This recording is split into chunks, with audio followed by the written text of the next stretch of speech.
3, 2, 1. And we're on. What's up? What's going on?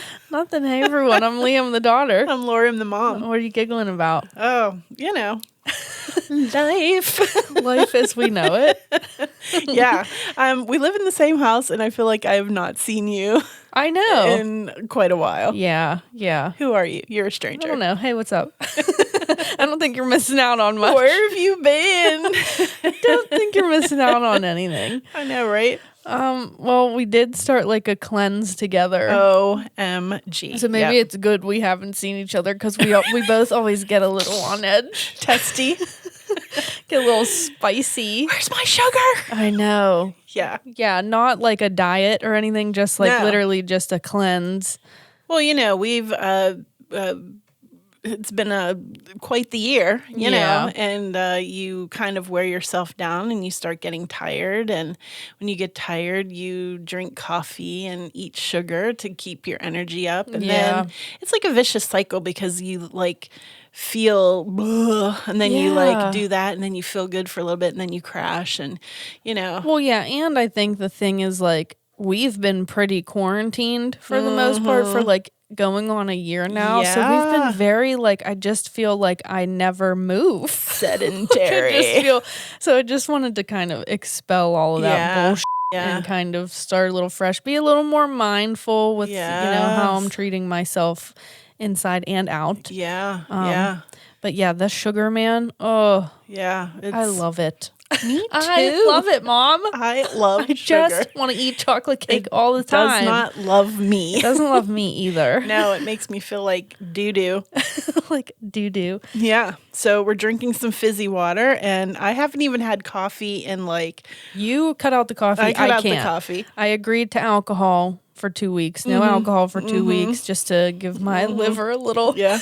You just take a little break there. We're taking a bunch of herbs that cleanse the liver, so we don't want to be counterintuitive. Yeah, that if I'm taking all those cleansing pills and then go and chug a margarita, that's probably not going to make sense. That's probably not going to. So how do you feel? I feel good. Yeah. I'm peeing every like 2 seconds, but what else is new? Jake's like, nothing has changed. Yeah. You pee all the time anyway. But have you noticed anything like about your mental... Yeah, I think like I said, I think it's helping just clear the fog a little bit with everything. I feel. Yeah.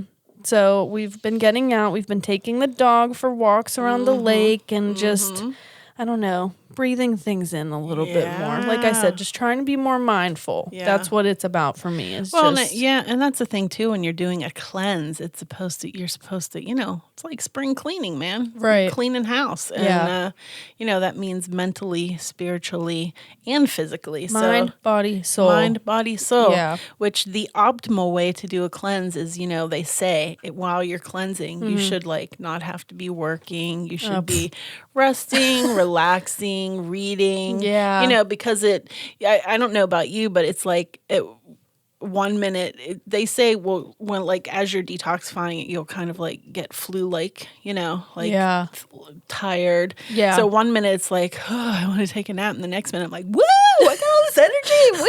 Let's go run a mile. Woohoo! I feel clear. I feel good. So, so we are drinking fizzy water. Yeah. And we took a little bit of kava. And now I feel like a limp noodle. I was going to say, maybe that wasn't the move, because now I'm like, woo, I feel relaxed. Chill. I'm going to go take a nap. But one interesting thing came up when we were talking about this. Yesterday, I said something about bringing something home to eat, and we got on the subject of edamame. Oh my God. It's another corn dog moment. No, I feel like this one's justified. I didn't know that. Go ahead, you tell it. Well, that edamame is soy. Like the edamame bean? Is a soybean. I did not know. Was I supposed to know that? I don't know. I just thought people knew that. No. She was like, Jake was like, we can make edamame on the side. And Laura was like, well, that's soy and, on the cleanse. And I was like, no, hold on. What do you mean? She's like, the numbers like Einstein in your head. What? I was like, well, I mean, E = MC squared. I worked at Whole Foods for years, and we've been not, and I'm like, I feel like I should have heard that by now, and I've never heard that before. No. Wow. So there's a lesson for all of you. There you I go. guarantee you some people out there don't know that. All right, let's take a poll. You know what? Someone just please help me out. It is another corn dog moment. Son of a gun. Oh, geez. Oh my gosh. So yeah, we've got fizzies and we're ready to roll. Ready to rock and roll. Okay. Let's do this. I'm ready to start my topic. Are you? Yes. And I have to give you a warning. Oh, no. Okay, so let's just take everything we just discussed, right? We're not drinking alcohol today. And wow, this was a doozy to pick. Really? When I don't have a little bit of a buffer. What made you pick this topic? It was requested. Okay. So I put a poll on Instagram because we have like a list of topics that we know we want to talk about. And so I put a poll on Instagram and said, what would you want to hear about first? And this is what won. Yeah. But I had never seen it. Right. And I can't believe that. Yeah, we're going to talk about that. What's wrong with me? Yeah, you really f***ed it up, Laura. No, I'm just kidding. Way to mess up. I'm doing the NeverEnding Story. Love that movie. Okay. I have not seen it in forever, though. Okay, so keep in mind I had never seen this, and I'm going to give you a warning. I'm going to try to get through this thing without crying. Okay. It had a really, really, profound effect on me this week. It? Yeah, it kind of, jacked me up this week. So you're cleansing, you're shedding. Yes. And this...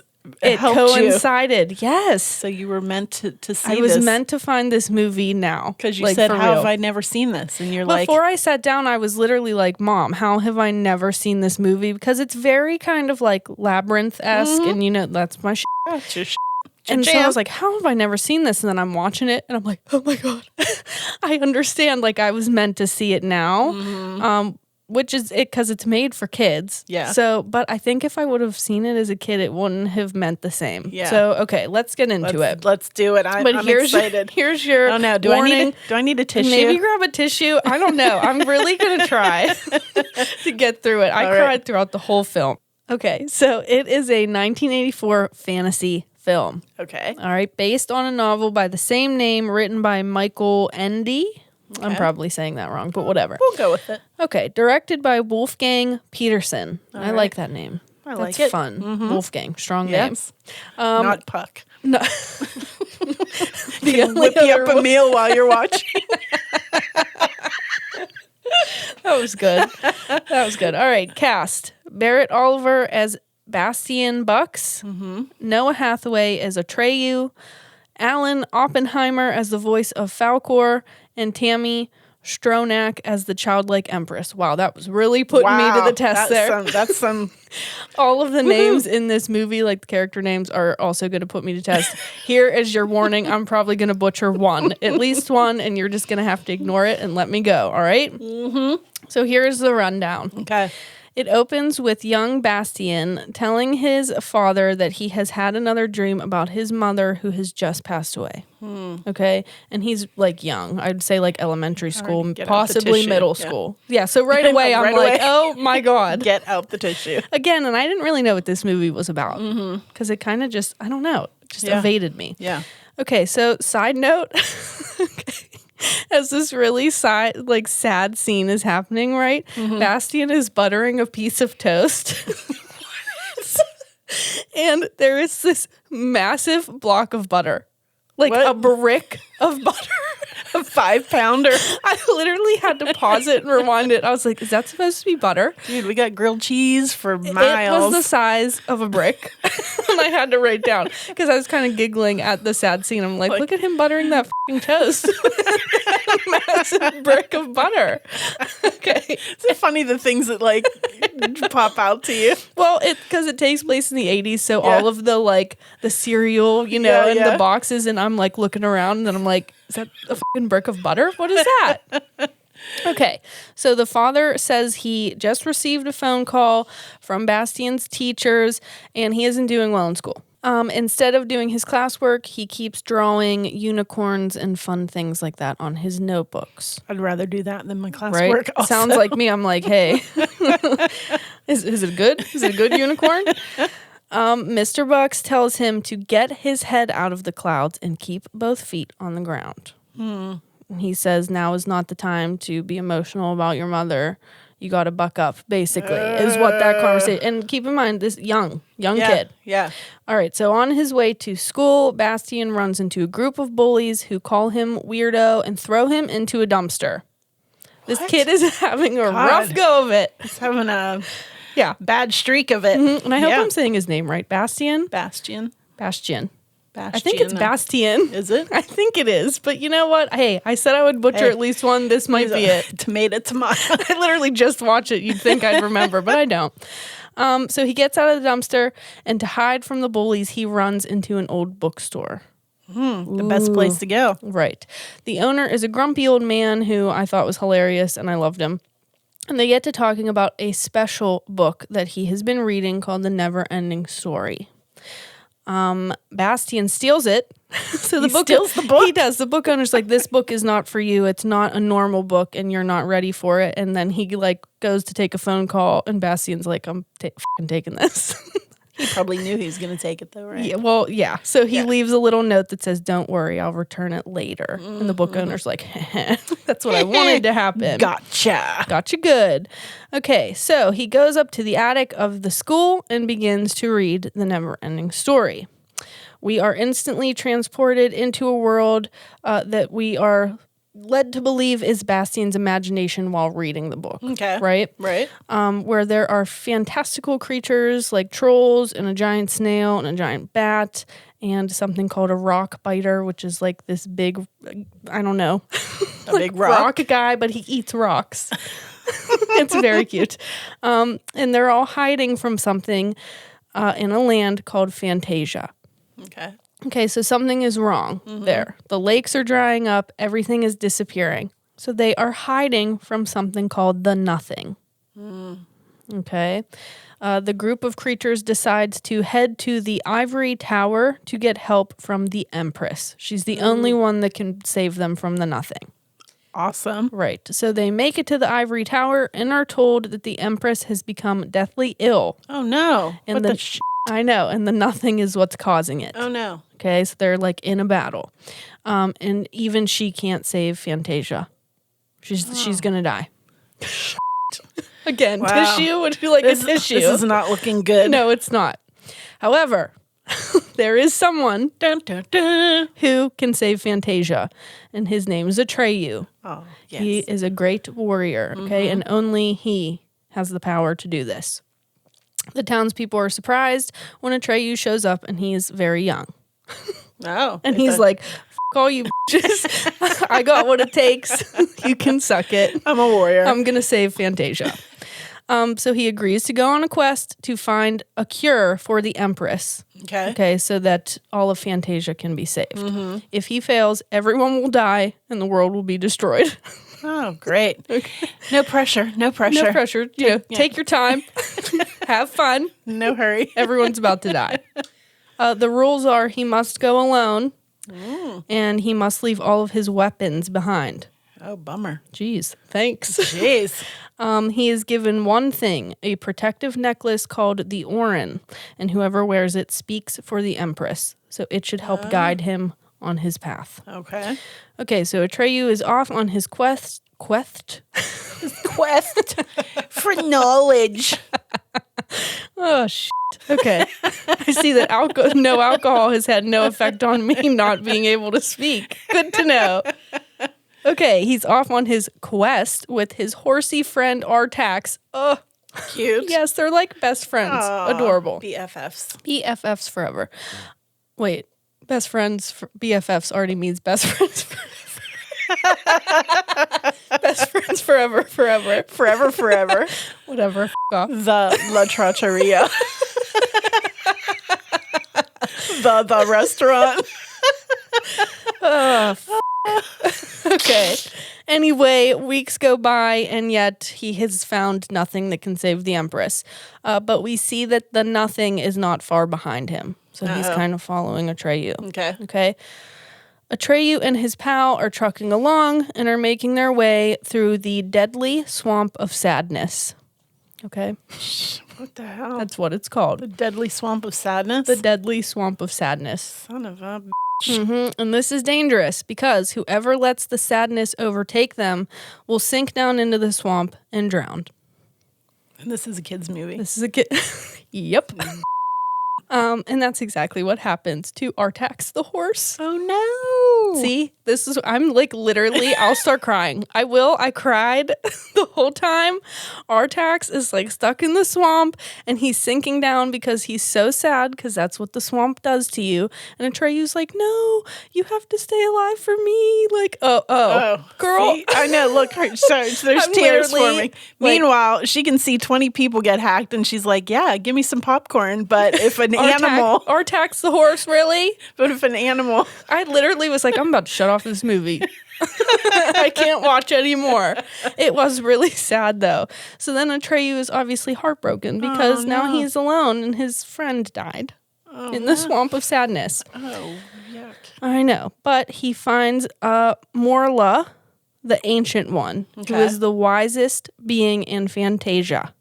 Okay? And he lives inside the swamp on Shell Mountain. Okay. There's a lot of names going on in this, but just follow me. So Morla is a big, depressed turtle. Oh, for the love of Pete, what? Who doesn't care about anything.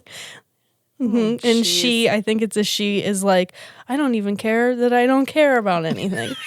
Because she lives in the swamp of sadness and she's been there too long and she's all alone. Oh, man. Right. But he's like, well, do you know how I can save the Empress? And she tells him to go and find the Southern Oracle. Okay. And then she's like, get the out of get out of my swamp. I'm going back to being sad. Get the hell out. So Atreyu is about to give up and sink down into the swamp of sadness because he just feels totally alone. And he's like, well, how am I going to get to the Southern Oracle? Because apparently no one knows how to get there. Nobody knows. So he's sinking down when a big dragon comes and rescues him. I can't speak. I remember the dragon. He's cute. He is cute. His name is Falcor, and he is a luck dragon. And this, if you haven't seen the NeverEnding Story, I'm sure you've seen. He kind of looks like a dog, and that was on purpose. Yeah. He was kind of supposed to look friendly. He agrees to help Atreyu on his quest, saying that as long as he doesn't give up, luck will always find him. Oh, and I'm crying again. It's fine. We are then introduced to a pair of gnomes. My favorite. I know. I had to include this. It's not really important. My elemental. Yeah, but I was like, I have to tell Laura. Their names are, I'm ready. I'm about to butcher it. Engiwook, and Urgle. Engiwook and Urgle, I think it was. And they're basically like Mulder and Scully. Okay? Are they really? One is a scientist and one is a witch. And so they're like, you shut up. It's so cute. But they heal Atreyu up and give him instructions on how to get into the Southern Oracle. Crosby, Stills, and Nash aren't leading them there, right? What? Is that a... Southern Cross. Oh, my God. Okay. That's what came to my mind when you keep saying the Southern Oracle. Every time I said it, you did look at me like, and I'm like, what? Crosby, Stills, Nash, and Young there? I don't know. Oh, my God. A mashup that you didn't know you needed. Yeah, Jake, I got a mashup. Nailed it. Okay, so in order to get to the Southern Oracle, Atreyu must pass through 2 gates, the first of which requires you to be brave, and the second requires you to face your true self. No thanks. Been there. Don't want to go back. Thank you. Goodbye. Oh, where is this going? Fantasia. I'm out. Taxi. Peace out. It's been real. Making fun of pain. So Atreyu ends up making it past the gates, and the Southern Oracle tells him, in order to be saved, a human child must give the Empress a new name. Okay, you're what? You're like, that's weird? No. Oh, okay. Go ahead. Okay. I'm like, who is going to be that human child? I don't know. I'm stumped. You are stumped. Of course, the human child is Bastion. I'm shocked. Bastion. And we find out that this story is his own story. Okay. Bastion renames the Empress Moonchild, which was his mother's name. Was she a hippie? Exactly. So I guess it's implied that the mother was who kind of taught Bastian to like dream and draw and, you know, be a little more free-spirited, and the dad was so then obviously with a name like Moonchild, hello, that's totally cool. I love it. I know. Yeah. And I'm making this ending short because I don't want to, you know, give every detail. But he ends out giving her the name Moonchild. The world is saved, and the movie ends with the Empress explaining that Fantasia will live forever in Bastian's hopes and dreams. Oh, cute. Okay, ouch. There is also a nice scene where he gets on Falcor, Bastian, and like goes and scares the bullies that threw him in the dumpster. Oh, sweet. So that is pretty tight. I like that. So it's not all sad. Right on. But, you know. Kick it. Kick it. So when I was thinking about what I wanted my lesson here to be, right? So there's obviously a lot. There's gnomes, there's dragons, there's a ton of stuff going on in here. But none appeared enough for it to like hold an entire lesson, right? Like I didn't want it to be a stretch, kind of like my Teen Witch episode. Your Akashic Records. We didn't need another one of those. I don't think that there's anything I could talk about other than like the lesson that I found from this movie. Okay. Yeah. So obviously this is, I'm going to get personal here. We're going to get real. Lay your bare, girl. Okay. No alcohol, on the cleanse. I'm just going to let it all out. I will be talking about mental health, nothing like, you know, wild, just here's a mild trigger warning if mental health talk upsets you. So at the very beginning, when Bastian comes to his dad and says that he's been having dreams about his mother and he's really upset. The dad says, and I quote, "Bastian, we each have responsibilities and we can't let mom's death be an excuse for not getting the old job done, right?" I would have flung that brick of butter right at that dude's face.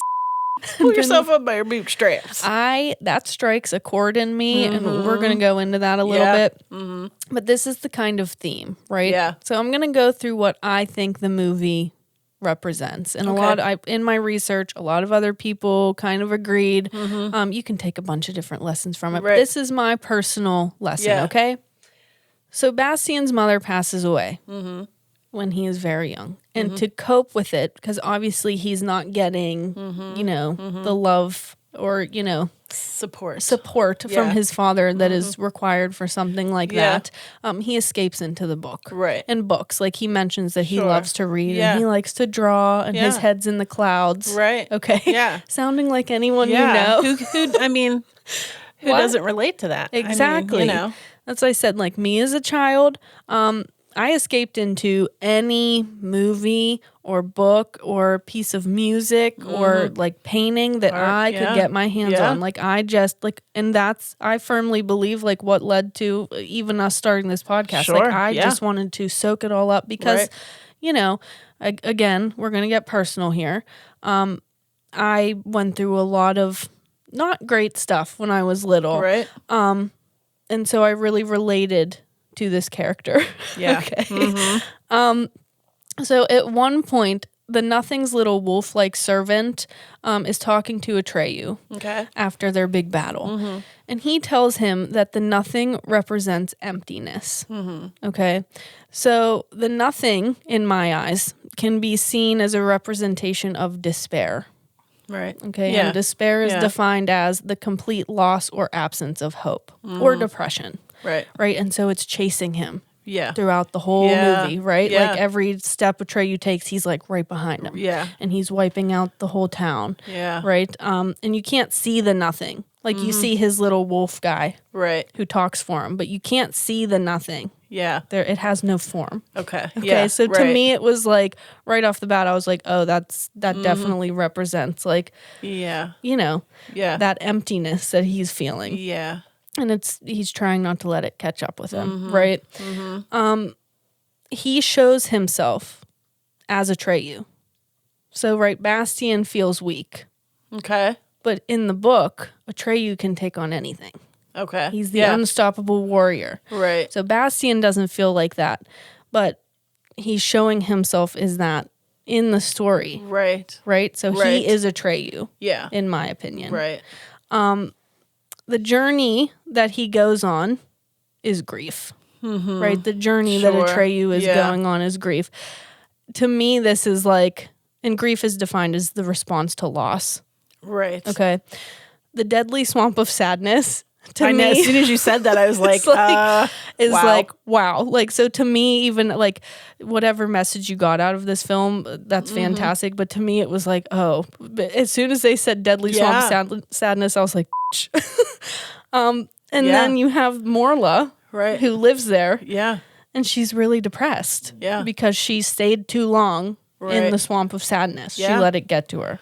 Well, it's like a swamp. It like sucks you down. It literally drags you down. Yeah. Yep. And no matter how much you kick and try to get out, it keeps just pulling at you. Right. Which is like a big old symbol for depression, right?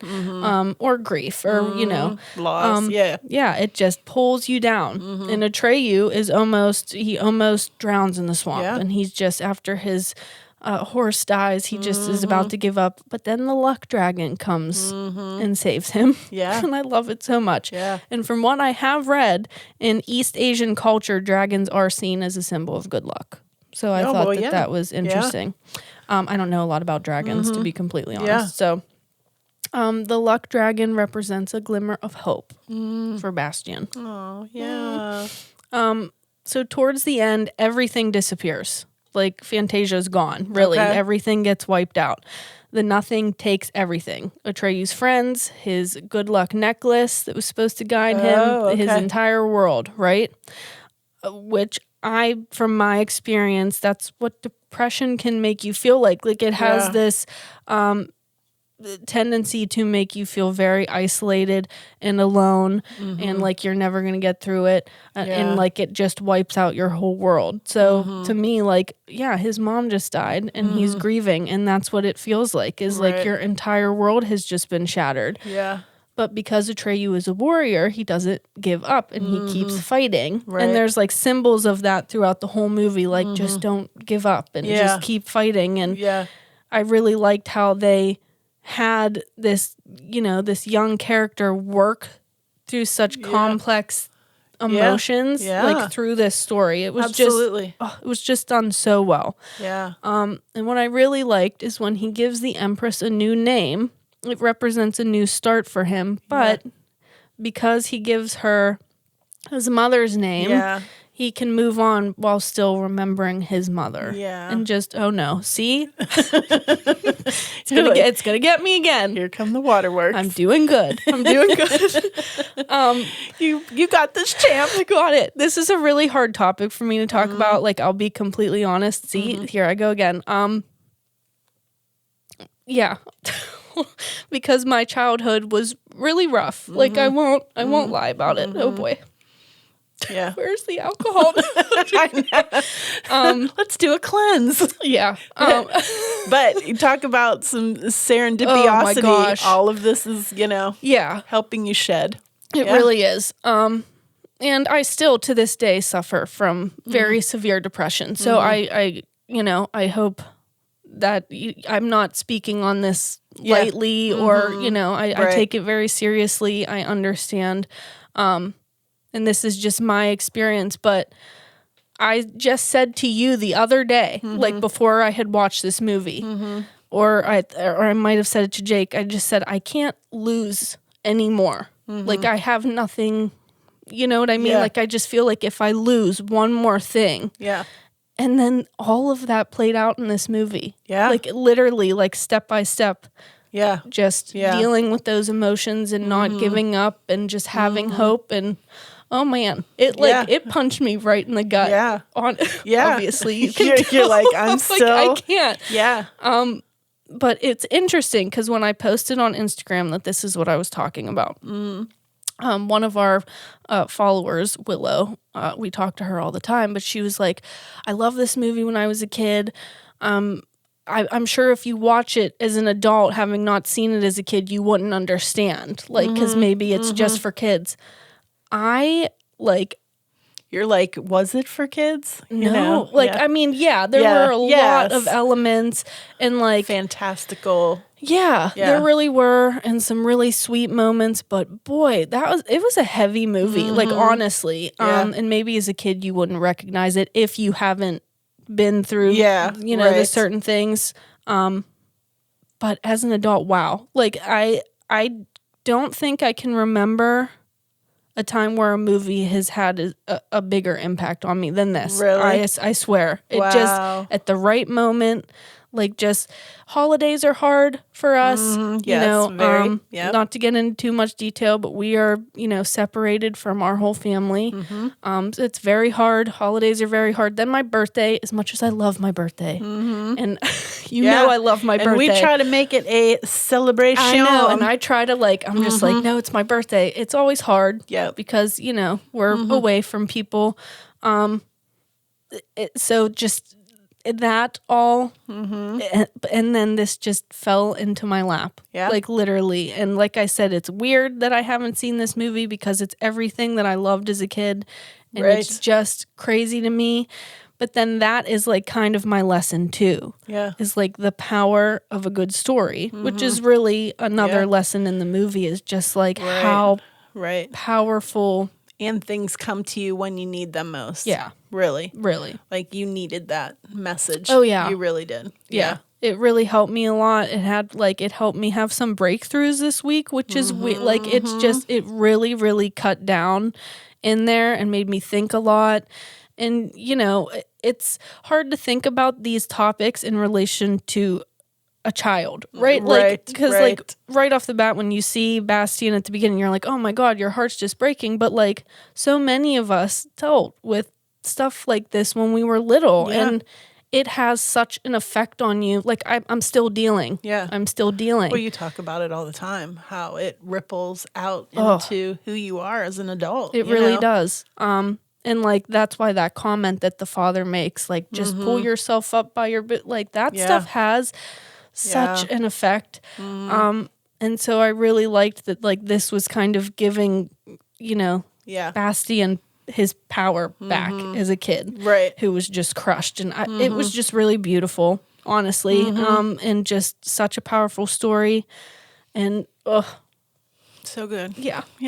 I'm sorry that it's not like a magical lesson. I'm sorry I'm not teaching you about dragons. Yeah, the magic, like, of stuff finding you when you need it is just wow. And that's been happening a lot. Since we started this podcast, like, I'll find certain movies or, that I haven't thought about in a while, and they'll kind of be fitting. But this one just at the exact moment that you needed it. And wow, that's beautiful. And that's magical. That is magical. That is great magic. Yeah, so sorry for the tears.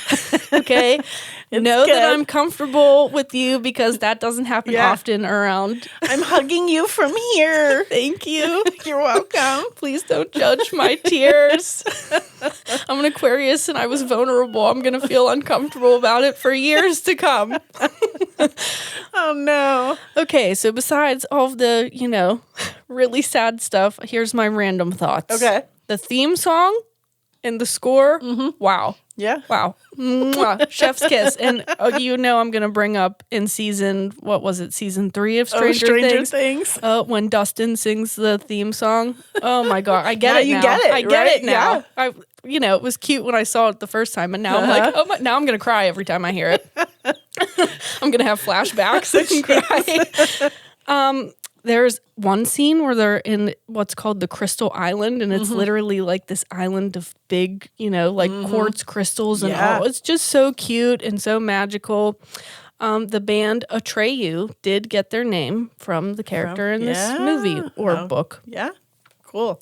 I thought there's a lot of water imagery, which I really liked, because obviously water, emotions, depths, and like in Fantasia there was a lot of that, like Shell Mountain, the Swamp of Sadness, like all of that. So I liked that little tie. Fantasia is made up of the hopes and dreams of mankind, is what it says at some point. So it's like Disney's Fantasia, is it, Yeah, I wonder if that that has any tie. The reason it was dying was because mankind began to lose hope, allowing the nothing to grow stronger. Oof. Wow. I'll let that sink in. I don't need to dive into that one. Right? Yeah, right. Again, kids movie. Yeah. Wow. I think there are 2 sequels. Yeah, I think so. Jack Black is in one of them. Now I have to watch it. How have we never, Mom? What? I've seen the first one, and I know I've seen the second one because I thought the person that was in the second one was in the first one, so I'm all confused. But I don't think I've seen the third one. Yeah, and I think Jack Black is in the third one. My gosh, and I think he plays like the bad boy. So what? Mm-hmm. Now I got to go see it. It's when he was really young and he had like that giant unibrow, which I love. Love Jack Black. I know. Come on. Okay, so that is the never-ending story. Well, that was thank you for sharing. I mean, not that I already know that, but I know that was hard for you because, you're kind of tight-lipped, but I am. Yeah, but I think part of my cleanse and my healing. lesson and healing that I've learned from this is that I need to not be, because I'm not alone. Mm-hmm. Part of what the movie taught me, there are plenty of other people out there. Right. And maybe that will help, me just even opening my mouth about it a little bit will help. So, and you got to let it out. I know. Yeah. Excavate. Yeah. Cleanse that. Cleanse that out. So it's interesting that they were at Crystal Island because, crystals are cleansing.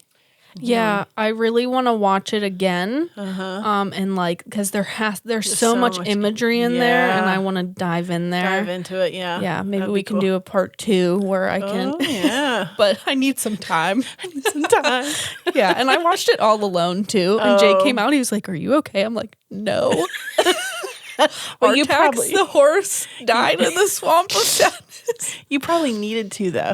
Yeah, I literally said to Jake, and I'm not even trying to be funny, that night that I don't want to die in the swamp of sadness. It just got in there, but it's beautiful. Yeah. I'll take that. So there's the never-ending story. If you haven't seen it, go watch it. It really is beautiful. I think I'm going to read the book. Ooh, that sounds good. Yeah. Yeah, I love that. All right, am I up? You're up, girl.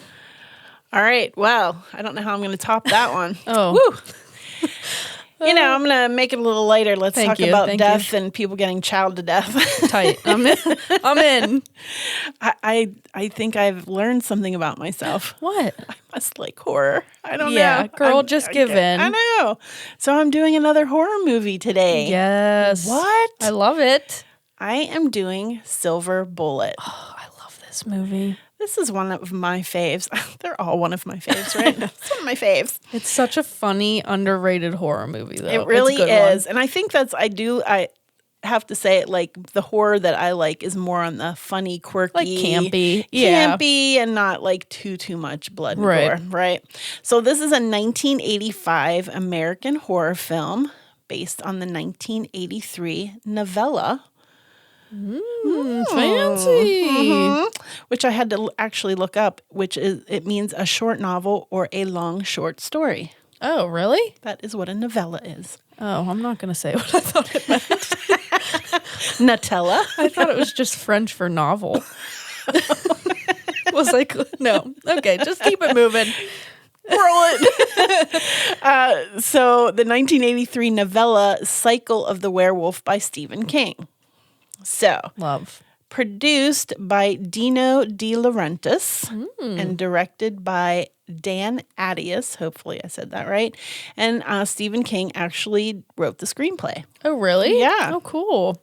It was a $7 million budget, but it only took in $4 million at the box office. Oh, bummer. And they blamed that on poor marketing and posters. Oh, bummer. Never underestimate the power of a good poster. Dude, I love 80s horror posters. I know. I've never seen one for Silver Bullet. I'm like, now I'm going to go find one. I know. So it actually ended up becoming a cult classic, eventually taking in $12 million. Nice. Right. Love this cast. It's a good one. Love this cast, and I know you're going to be happy about it. So, Corey Haim plays Marty. I love him. He was 13 at the time of this filming. I love Corey Haim. Don't you? Yeah. You do love him big time. Gary Busey, who I love, plays Uncle Red.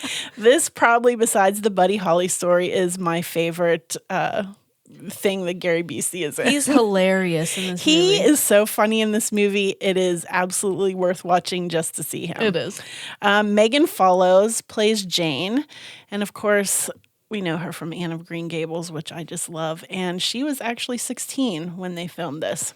Okay. Everett McGill plays Reverend Lowe. You're going to tell me where you know him from. Twin Peaks. Correct. And Terry O'Quinn plays Sheriff Joe Haller. The plot.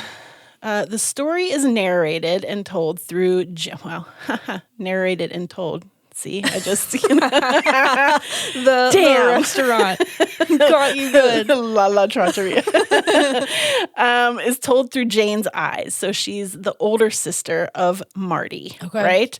Marty is in a wheelchair, but he does not let any grass grow under his feet. His wheelchair has like a lawnmower motor on it. Tight. So he like speeds on through everything. Nice. But Jane and Marty have kind of a rocky relationship. Okay. But it takes a turn after a series of murders in the small rural town of Tarker's Mills, Maine in the spring of 1976. Whoa. Okay. Right?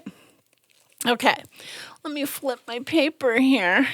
You really got to get with the times, right? there, girl. I got to get up with the technology. Yeah. All right.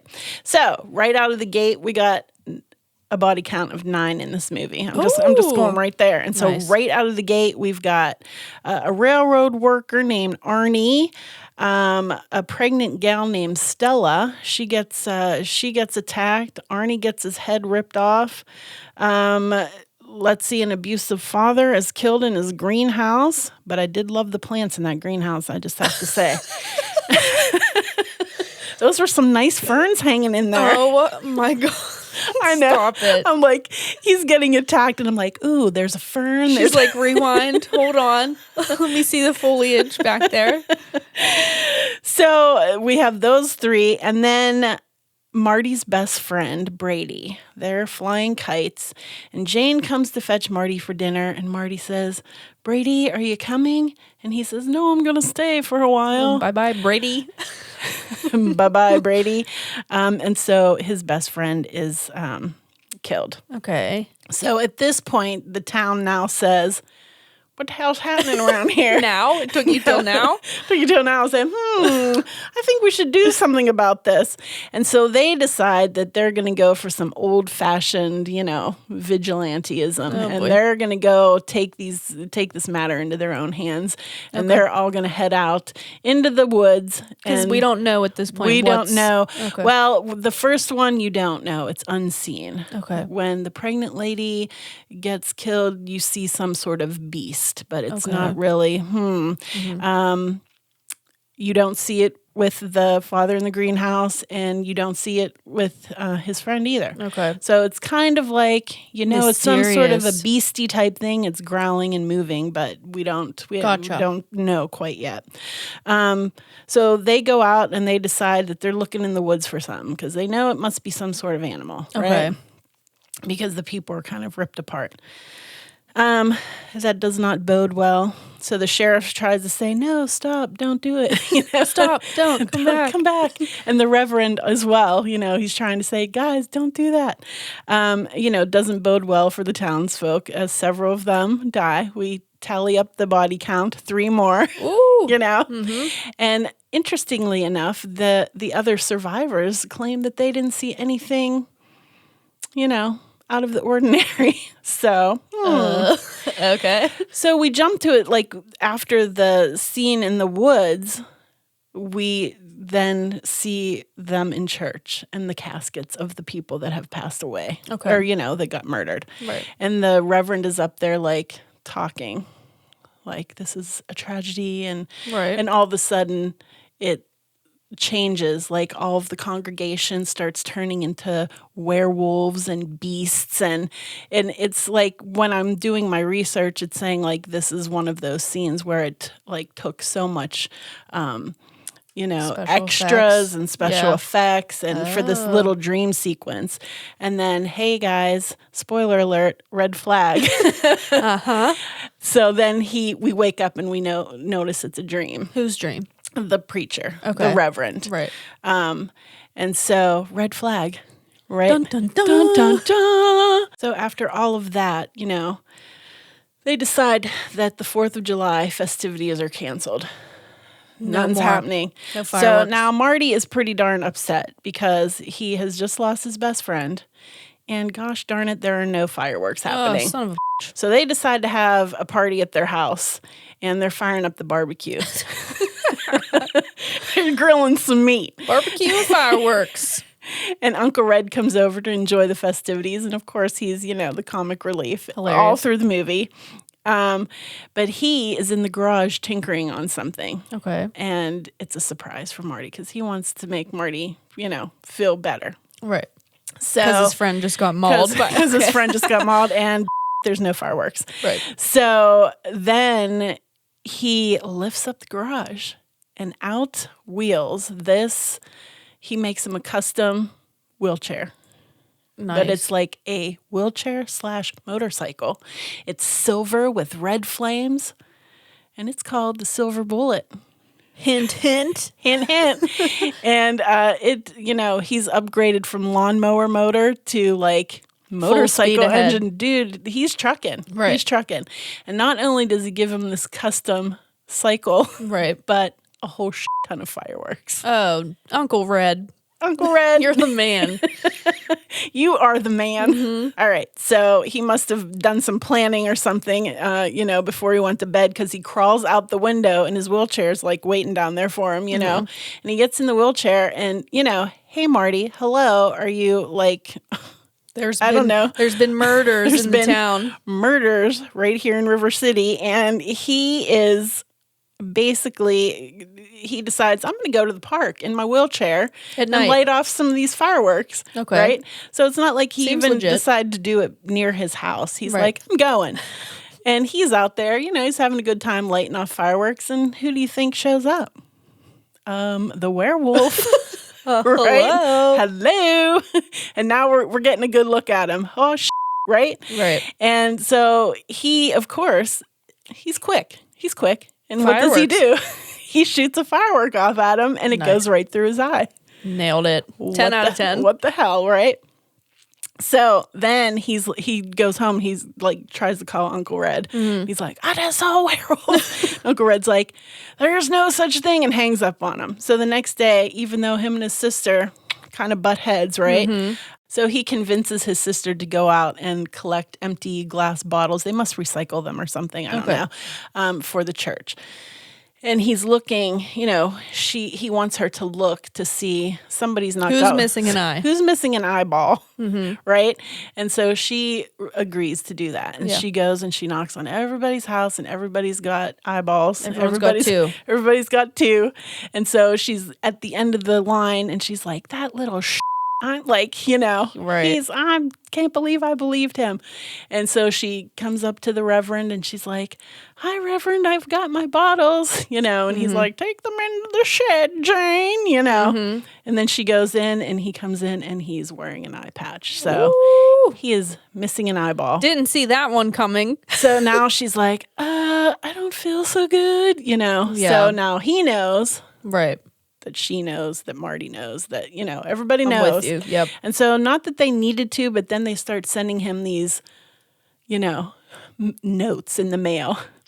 Leave town now, And they like piece it together like ransom notes, like with letters from the magazines. Oh like, my God. Kids, he knows it's you. Right. Oh my God. So he ends up chasing Marty.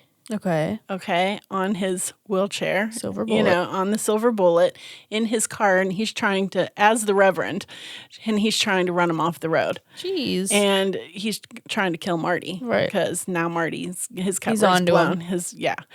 And he traps him in this barn, and we think Marty's pretty much done for. And my research says that this is probably the scariest moment of the film.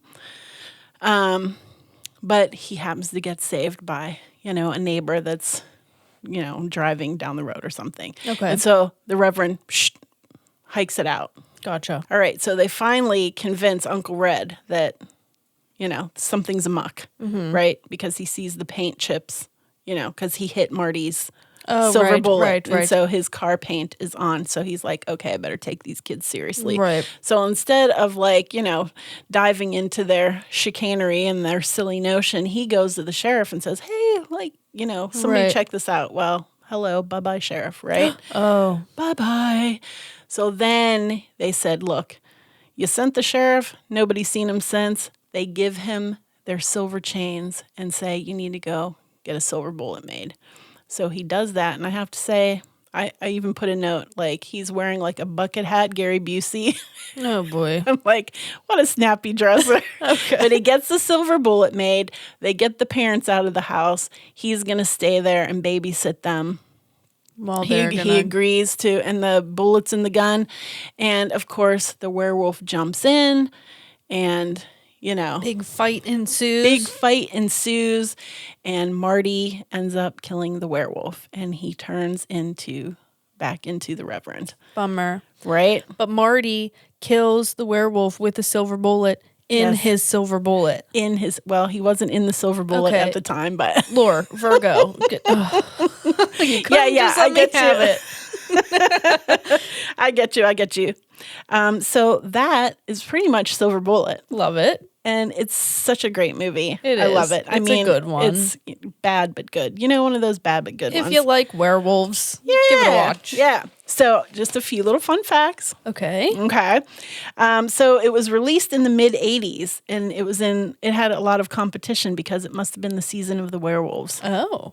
Because Wolfen, Howling 1, 2, and 3, American Werewolf in London, and Teen Wolf all came out around the same time. So, holy crap.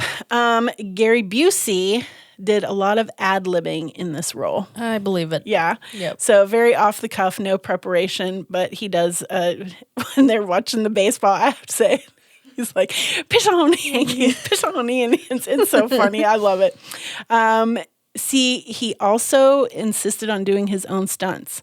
Okay. So, like at the end of the movie when he's getting tossed around like a rag doll, that was all him. And when he was thrown into that glass mirror, there's actually, like he was cut and he was bleeding. Like that's real blood that you're seeing there. Oh, wow. And his response when the werewolf jumps through the window was completely unplanned because they didn't rehearse and it was done in one take. Oh, wow. And so he didn't know it was coming through. Right. And so that's completely him. Okay, cool. Yeah, wasn't that cool? Yeah. Yeah, I thought so. And let's see. So I thought that's pretty much all I had on my fun facts. Okay. But what I thought would be interesting, instead of going into werewolves and the lore and all of that, because there's a few other movies that I want to tackle, I thought, where did the silver bullet come from to killing a werewolf? Okay. Right? I have no idea. I know. So Marty read all of the history on werewolves, and although the stories differed, they all agreed on one thing, the use of a silver bullet to kill them. So I thought, interesting. So because of their magical properties and strength, it's hard to take down a werewolf. Right. And when they're in their human form, you don't know that they're a werewolf, right? Yeah. So silver is commonly used to ward against evil throughout mythology, but specifically for werewolves. Interesting. Silver is considered to poison the werewolf's blood.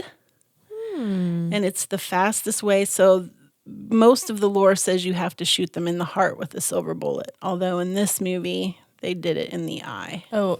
Yeah. Okay.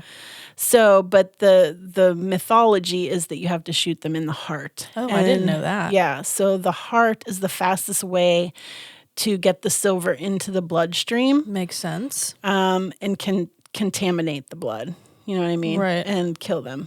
So, because lycanthropy, did I say that right? I don't know what that means. Which is werewolf. Yeah.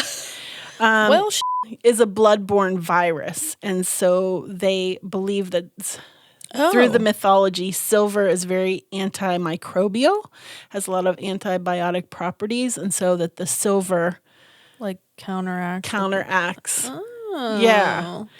And then also the main thing that I found was that silver is attributed to the moon. Like gold is the sun and silver is a moon element. And so for thousands of years, werewolves turn at the full moon. So the silver would. Oh, I like that. Yeah. That's fun. The most famous story in history and believed to be the origin story occurred on June 19th, 1767. And according to the legend, a villager named Jean Chastel shot and killed what was known as the Beast of Gavaudan. Okay. So this beast terrorized the French countryside for 3 years, killing 113 people and injuring 49. Whoa. But nothing affected the beast. Like there was nothing that they did. They shot him. They, whatever they tried could not take this beast down. Wow. So after the beast killed Jean's wife and child, he was like, I've had enough. I've had for this shit.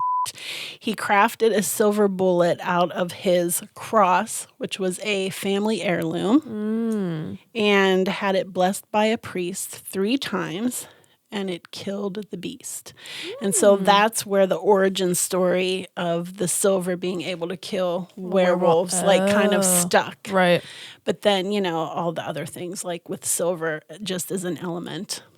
Very cool. Yeah. Yeah. So I thought that was interesting. That is. I never really thought about it before. Yeah, like why they use silver. Yeah, I like that. I know. I like the ties to the moon. I do too. That's very cool. Which is like we talk about that all the time. Like you wear gold jewelry, but I always wear silver. Which is kind of, it makes sense.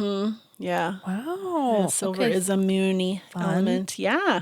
So that's my little take on that silver bullet. On the silver bullet. Yeah. So we'll have to do one on werewolves too then. Oh my gosh. Yeah. There's just so many. Like, American Werewolf in London is a great one. You love that one. And I love Curse too.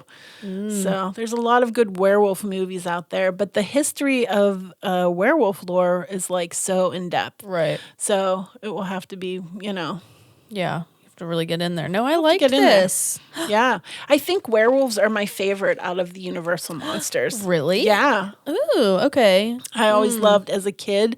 I loved watching Lon Chaney Jr. as the werewolf. Interesting. And then Michael Landon played I Was a Teenage Werewolf. Yeah, we have and that. I freaking loved that movie as a kid. Interesting. I got to go with vampires. I've always really loved vampires. Yeah. I like the werewolves.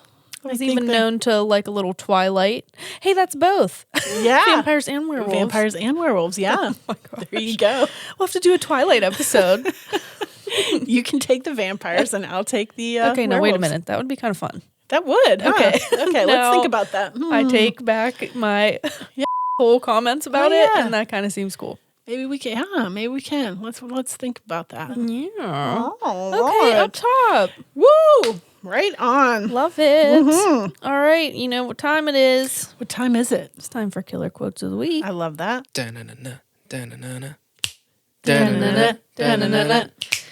All right, I chose my own this week. Did you? Yes, I did. It was too important. Okay, mine is, it has to hurt if it is to heal. Ooh. And that was from the NeverEnding Story, picked by me. Picked by Leigh. Yeah. All right. Well, I also picked my own, Nice. and I'm coming from Silver Bullet, but mine's going to be a little just, So when they realize they kill the werewolf and he turns back into the Reverend, Gary Busey says, "Holy jumped up Jesus Palomino." I knew it had to be a Gary Busey line.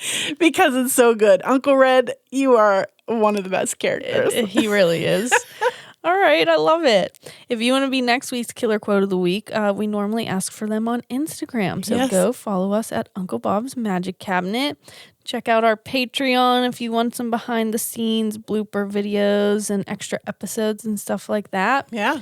Look out for our Witch Whispers every Wednesday. Witch Whispers. Make sure to leave us a review if you're listening on a platform that allows you to do so. If you're watching on YouTube, give it a thumbs up. All right, guys, that's it for this week. Thanks for letting us get a little real. Thanks for hanging out. That's a wrap. All right, we'll see you next time. TTFN. Cut, print, check the gate. Moving on.